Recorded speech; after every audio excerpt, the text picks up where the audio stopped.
Good morning and welcome my dear students. Sandeepa this side. अब तक हम लोग फ्लेमिंगो बुक के 3 चैप्टर्स डिस्कस कर चुके हैं। चौथा चैप्टर हम कर रहे थे। बहुत ही इंटरेस्टिंग स्टोरी है the rat trap. The rat trap में अब तक हमने पढ़ा कि एक घुमंतू है, घुमक्कड़ है, गरीब जैसा आदमी है जो छोटी मोटी चोरियां भी करता है, चूहे की कड़ाकियां भी खुद बनाता है, भीख मांगता है, पर फिर भी उसका गुजारा बड़े अच्छे से नहीं चलता है। वो इसी तरह से एक दिन घूमते घूमते एक झोंपड़ी के सामने चला जाता है और उसका दरवाज़ा खटखटाता है और वहाँ जो बूढ़ा आदमी है वो उसे बहुत अच्छे से उसकी आवभगत करता है, उसको रात का खाना खिलाता है, उसको तंबाकू पिलाता है और साथ ही उसको उसके ऊपर बहुत ज़्यादा यकीन भी कर लेता है और उसको जो उसने 30 रोनोर कमाए हुए थे अपनी गाय का दूध बेच करके क्रीमरी में, वो भी दिखाता है। लेकिन इतनी आवभगत, इतने सौहार्द के बावजूद भी वो जो चूहे की कड़ाकी वाला आदमी है, रेड ट्रैप पेडलर है, वो उसके विश्वास को नहीं रखता है, क्रॉफ्टर के विश्वास को नहीं बनाए रखता है और वो उसके 30 नोट्स चुरा लेता है। उसके बाद उसे लगता है रेड ट्रैप पेडलर को कि अगर वो सड़क पर चलता रहेगा, आम रास्ते पर चलता रहेगा तो फंस जाने के चांसेस ज़्यादा हैं, इसलिए वो जंगल के एक हिस्से में, जंगल में घुस जाता है मेन रास्ते से हट करके। लेकिन वो भटक जाता है उस जंगल में और एक ही हिस्से में घूमता रहता है, घूमता रहता है। फाइनली जब वो बहुत ज़्यादा थक गया है तो वो सोचता है कि अब तक वो जो चूहे की कड़ाकी के बारे में सोचा करता था कि ये दुनिया चूहे की कड़ाकी है और हम किसी न किसी लालच में आ कर के जैसे ही उस चारे को पकड़ने की, उस लालच को पाने की कोशिश करते हैं, वो कड़ाकी हमारे ऊपर बंद हो जाती है। तो अब उसे लगता है कि अब मेरी खुद की बारी लग गई है, मैं 30 रोनोर के लालच में आ गया और अब मैं जंगल के इस हिस्से में फंस गया हूँ। लेकिन जैसे ही वो ज़मीन पर लेटता है, बहुत ज़्यादा थक गया है, तब उसको एक रेगुलर थंपिंग की आवाज़ सुनाई देती है। वो पहचान जाता है कि ये हथौड़े के प्रहार की आवाज़ है, इसलिए आसपास ज़रूर कोई ना कोई लोग होंगे। इसी उम्मीद में वो उस आवाज़ की दिशा में अंदर चलता जाता है, चलता जाता है। तो वो एक कारखाने में, रामसो आयरन वर्क नाम के कारखाने में, लोहे के कारखाने में पहुंच जाता है। But only to warm himself, सिर्फ अपने आप को गर्म करने आया है एंड स्लीप, और सोने आया है। In those days the Ramsjo iron mill was owned by a very prominent प्रसिद्ध आयरन मास्टर। कहते उन दिनों में रामसो आयरन मिल का जो मालिक था वो बहुत ही प्रसिद्ध आयरन मास्टर था, लोहे का काम करने वाला व्यक्ति था। हुज ग्रेटेस्ट एम्बिशन लक्ष्य was to ship out good iron to the market, जिसका सबसे बड़ा महानतम लक्ष्य यही था कि वो बेहतरीन आयरन जो है वो मार्केट में सप्लाई करे। He watched both night and day to see that the work was done as well as possible. कहते वो दिन रात कोशिश करता था ये वॉच करने की, ये देखने की कि काम जितना बेहतर हो सके, संभव हो सके उतना बेहतर वो काम करवाए। And at this very moment, और उसी क्षण, ही केम इन टू द फॉर्ज, वो कारखाने में आता है on one of his Knightley rounds of inspection, निरीक्षण। कहते जिस तरह से वो रात के राउंड्स पे आया करता था, निरीक्षण के राउंड्स पे आया करता था, उसी तरह के एक निरीक्षण के राउंड पे वो उस समय भी आ पहुंचा है, रात को आ पहुंचा है। नेचुरली, स्वाभाविक तौर पर, the first thing he saw was the tall ragamuffin, कीथड़ों वाला आदमी, फटे हुए कपड़ों वाला आदमी, घुमंतु, who had eased his way so close to the furnace. कहते स्वाभाविक तौर पर जो पहली चीज जिस पर उसकी नजर पड़ती है वो पड़ती है किस पे, उस लंबे से कीथड़ों वाले आदमी पर, घुमंतु पर, जो आराम से लेटा हुआ है। So close to the furnace, इतना नजदीक फर्नेस के, भट्टी के, that steam rose from his wet rags, की भाप उठ रही है उसके गीले चीथड़ों से, उसके गीले कपड़ों से, वेट, गीले। The iron master did not follow the example of black Smiths. कहते आयरन मास्टर ने, वो जो मिल का मालिक था, उसने लोहारों के उदाहरण को नहीं दोहराया या उनको फॉलो नहीं किया। हु हैड हार्डली डेन टू लुक एट, डेन करना परवाह करना, फिक्र करना, to look at the stranger, जिन्होंने अजनबी पे नजर डालने की भी परवाह नहीं की थी।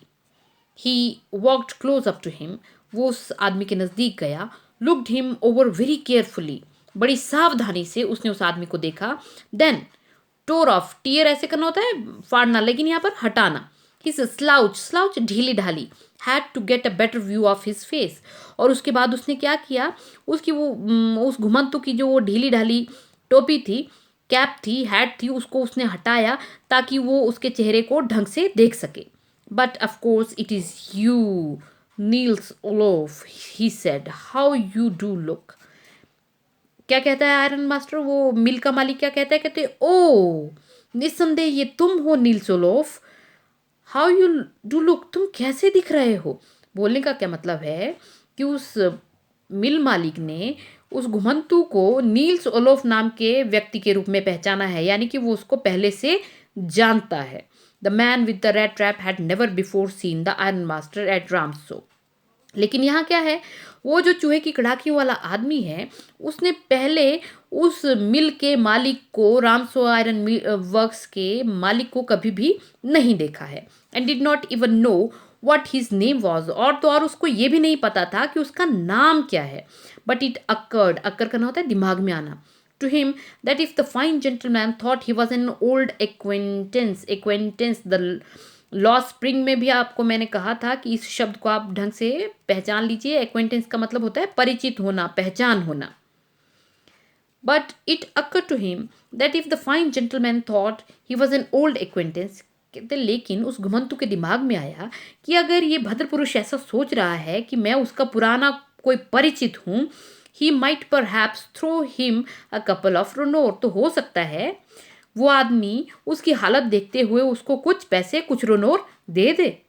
देयरफॉर इसलिए he did not want to undeceive. Deceive करना होता है धोखा देना, अनडिसीव करना होता है किसी भ्रम से, धोखे से बाहर निकालना. ऑल एट वंस, इसलिए वो चाहता है कि तुरंत ही वो उस आदमी को इस भ्रम से ना निकाले. दैट मीन्स उस घुमंतु को पता है कि ये आदमी उसको गलत पहचान रहा है, लेकिन वो चाहता है कि उसको कुछ पैसे मिल जाएं उसका परिचित होने के नाते, मिल मालिक के परिचित होने के नाते. इसलिए वो अपनी सच्चाई नहीं बताता है तुरंत उसको.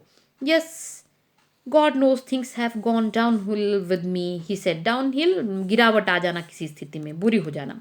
कहते हाँ, चीज़ें वाकई में मेरे साथ बुरी ही होती गई.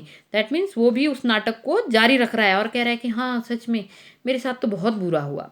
You should not have resigned. Resign करना, त्याग पत्र देना.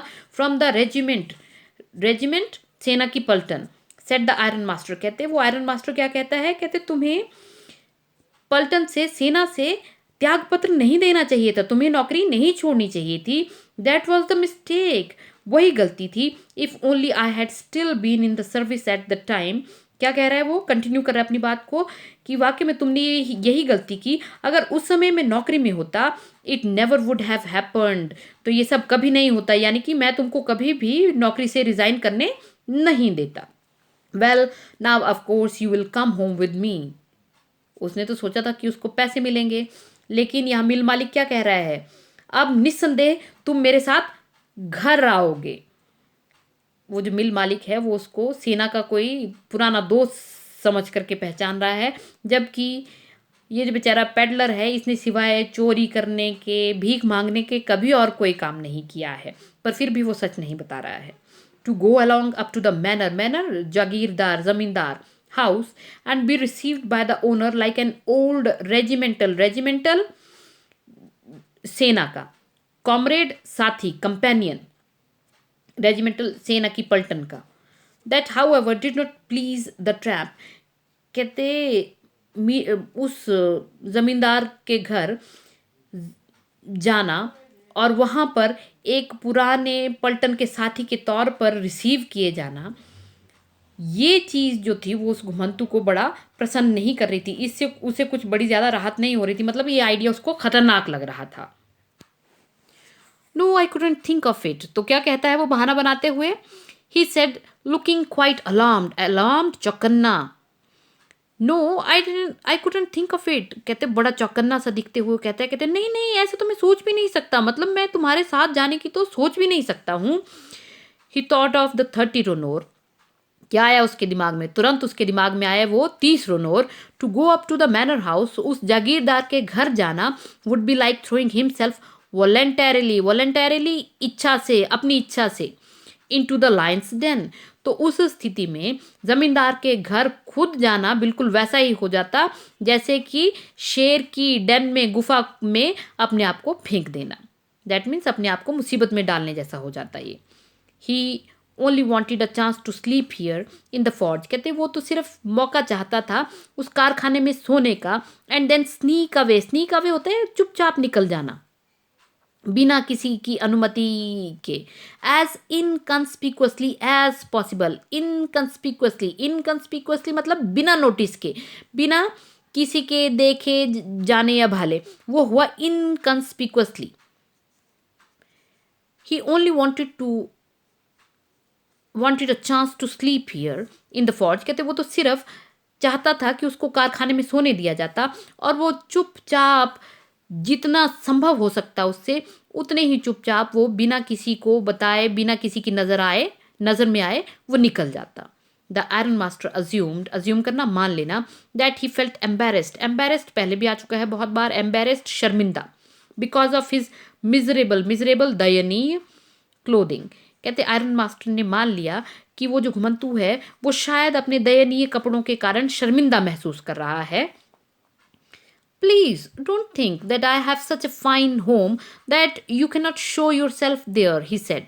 फिर वो क्या कहता है आयरन मास्टर, कहते ओ कृपा करके ये मत सोचो कि मेरा इतना बढ़िया घर है जहां पर तुम नहीं जा सकते हो। Elizabeth is dead. That means वो आयरन मास्टर की पत्नी होंगी एलिजाबेथ। कहते एलिजाबेथ मर चुकी हैं।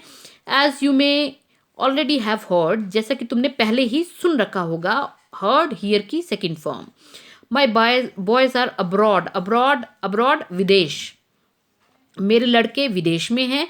And there is no one at home except my oldest daughter, और घर पर मेरी सबसे बड़ी बेटी के अलावा, एंड माई सेल्फ, और मेरे अलावा कोई भी नहीं है। वी वर जस्ट सेइंग, कहते हम कह ही रहे थे, that it was too bad we didn't have any company साथ फॉर क्रिसमस। कहते हम लोग तो बात ही कर रहे थे कि हमारे पास कोई कंपनी भी नहीं है, साथ भी नहीं है क्रिसमस के इस मौके के लिए। पहले भी कहानी के शुरू में ही मेंशन कर दिया गया है कि दिसंबर के आखिर जैसे के दिन हैं, दिन छोटे हैं, तो क्रिसमस दिसंबर में ही आती है 25 दिसंबर को। तो उसी हिसाब से वो कहता है आयरन मास्टर कि मैं और मेरी बेटी तो हम पहले ही डिस्कस कर रहे थे कि इस क्रिसमस पर हमारा साथ देने के लिए, हमें कंपनी देने के लिए कोई भी नहीं है। Now come along with me, अब मेरे साथ आओ, and help us make the Christmas food disappear a little faster, और हम लोगों की मदद करो क्रिसमस के खाने को डिसअपियर करने में, गायब करने में, अ लिटिल फास्टर, थोड़ा जल्दी। मतलब तुम होगे, हम 3 लोग होंगे क्रिसमस की फीस्ट के लिए, तो वो फीस्ट जो है, वो खाना जो है वो जल्दी खत्म हो जाएगा। But the stranger said no and again no. पहले वो जंगल में बेचारा भटक के बहुत परेशान था, तो अब वो नई मुसीबत में नहीं पड़ना चाहता था, इसलिए। बट द स्ट्रेंजर, लेकिन वो जो अजनबी था उसने ना और दोबारा ना ही कहा। And the iron master saw that he must give in करना होता है हार मान लेना, कहते। और आयरन मास्टर इस बात को समझ गया कि अब उसे इस बात पर हार माननी पड़ेगी। It looks as though Captain Von Stahle preferred to stay with you tonight, Southern Storm, he said to the master blacksmith and turned on his heel। कहते he said to his master blacksmith, कहते वो मुख्य लोहार को क्या कहता है, कहते ऐसा लगता है जैसे कि कैप्टन वॉन स्टाले यहाँ तुम्हारे साथ रहना पसंद कर रहे हैं आज रात। सजन स्टॉर्म उसका मुख्य लोहार का नाम होगा। ऐसा कह करके वो वहाँ से चला गया, टर्न ऑन हिज हील, वहाँ से मुड़ करके लौट गया। But he laugh to himself, लेकिन आयरन मास्टर मन ही मन हंसा। लाफ टू हिमसेल्फ, मन ही मन हंसना।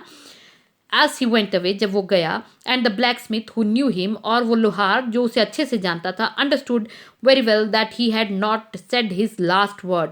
टू से लास्ट वर्ड का मतलब होता है किसी आर्गूमेंट में, किसी वाद विवाद में आखिरी बात कहना, अपने मन की आखिरी बात कह देना, कहते। लेकिन मुख्य लोहार जो आयरन मास्टर को अच्छे से जानता था, वो समझ गया था कि अभी भी आयरन मास्टर ने अपनी आखिरी बात नहीं कही है। दैट मीन्स उसने हार नहीं मानी है। It was not more than half an hour before they heard the sound of a carriage buggy wheels outside the forge। कहते अभी हाफ एन आवर, आधे घंटे से ज़्यादा का समय नहीं हुआ था कि बाहर उन्हें एक कैरेज के, बग्घी के पहियों की आवाज़ सुनाई दी कारखाने के बाहर। एंड अ न्यू गेस्ट केम इन, और एक नया मेहमान अंदर आया, but this time it was not the iron master, लेकिन अब की बार आयरन मास्टर नहीं था. He had sent his daughter, उसने किसको भेज दिया था? अपनी डॉटर को, बेटी को. अपरेंटली, स्पष्ट तौर पर. Hoping that she would have better powers of persuasion, persuade करना होता है किसी व्यक्ति को समझाना बुझाना, देन ही हिमसेल्फ. कहते अब की बार उसने अपनी बेटी को भेज दिया था. स्पष्ट तौर पर वो इस बात की उम्मीद करता था कि उसकी बेटी में उसके मुकाबले में ज़्यादा शक्ति है किसी दूसरे व्यक्ति को समझाने बुझाने की. She entered followed by a valet, valet होता है व्यक्तिगत नौकर, personal attendant. Carrying on his arm a big fur coat. कहते वो एंटर करती है, वो प्रवेश करती है और उसके पीछे पीछे उसका नौकर आता है. Carrying on his arm a big fur coat, और अपने बाजू पर वो क्या लेकर आ रहा है नौकर? बड़ा सा फर वाला कोट, फर लगा हुआ कोट है. She was not at all pretty, pretty आकर्षक. कहते वो लड़की जो थी वो बिल्कुल भी आकर्षक नहीं थी, बट सीम्ड मॉडेस्ट, मॉडेस्ट विनम्र विनीत, एंड क्वाइट शाई, शाई शर्मीली, लेकिन काफ़ी ज़्यादा विनम्र विनीत और शर्मीली लग रही थी. In the forge everything was just as it had been earlier in the evening, और कारखाने में हर चीज़ बिल्कुल वैसे ही थी जैसे शाम के शुरू में थी. The master blacksmith and his apprentice, apprentice प्रशिक्षु, still sat on their bench. कहते वो जो मुख्य लोहार और उसका जो प्रशिक्षु था अभी भी वो बेंच पे बैठे हुए थे. And iron master, iron and charcoal still glowed in the furnace. Iron लोहा और चारकोल कोयला जो था, ग्लो करना, चमकना, अभी भी फर्नेस में, भट्टी में चमक रहे थे, यानी कि उनका काम जो है वो लगातार चल रहा था. The stranger had stretched himself out on the floor, stretch करना, फैलाना, ऑन द फ्लोर. कहते और वो जो स्ट्रेंजर था, अजनबी था, उसने अपने शरीर को पसार रखा था फर्श पर ही, फ्लोर पर ही. And lay with a piece of pig iron, और वो जो कच्चा लोहा था उसका एक बड़ा सा पीस जो था अंडर हिज हेड, वो उसने अपने सिर के नीचे रखा था. And his had pulled down over his eyes, मतलब उसको लोहे के टुकड़े को उसने तकिए की तरह रख लिया था, और जो हैड थी अपनी आंखों के ऊपर, आंखें जो थी वो हैट से ढक रखी थी. As soon as the young girl caught sight of him, catch sight करना होता है नजर पड़ना, जैसे ही उस जवान लड़की की उसके ऊपर नजर पड़ी, she went up and lift his hat, वो वहां गई और उसने उसकी हैट को उठाया. The man was evidently, evidently स्पष्ट तौर पर, used to sleeping with one eye open. To sleep with one eye open का मतलब हुआ चौकन्ने होकर के सोना. कहते वो जो आदमी था स्पष्ट तौर पर, अब वो चोर है ना, इसलिए वो चौकन्ना होकर के सोता होगा जब भी बाहर कहीं सोता होगा. तो कहते वो जो आदमी था उसे चौकन्ने होकर के सोने की आदत थी. He jumped up abruptly, abruptly तुरंत, वो तुरंत जंप करके खड़ा हो गया. And seem to be quite frightened, और काफ़ी ज़्यादा डरा हुआ लग रहा था. आज के लिए इतना ही. साथ ही में अब डिफ़िकल्ट वर्ड मीनिंग्स पर एक बार आप नज़र डाल लीजिए. Glance, casually, intruder, haughty, consent, prominent, slouch, undeceive, downhill, manner, regimental, comrade, voluntarily, inconspicuously, assume, to say last word, valet, apprentice. Thank you very much.